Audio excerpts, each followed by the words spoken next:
কি হয়েছে সোনা? মেশোটা শুধু ডিস্টার্ব করছে না? নিয়ে নেবো ক্যামেরার মধ্যে মেশোটাকে।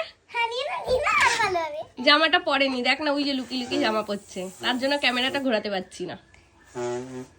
কতগুলো বেলুন ফোলানো হয়ে গেছে,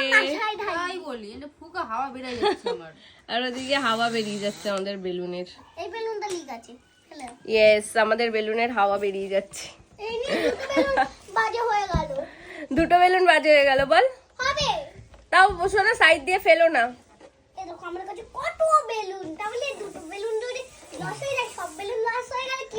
না না, সব বেলুন লস হবে না। আর ওই দেখ মেশো এখন জামাটা পরে নিয়েছে, শুধু জ্বালায়, শুধু তান্ত্রিকা জ্বালাতে থাকে আমাদের তান্ত্রী রানীকে, শুধু ওর মেশো জ্বালাতে থাকে, আর কোনো কাজ নেই। দুজনে পুরো গোলাপে তেমন গন্ধ নেই, বাট দেখতে সুন্দর সুন্দর দেখতে। গোলাপ ফুল কার না ভালো লাগে, তাও আবার রেড কালার।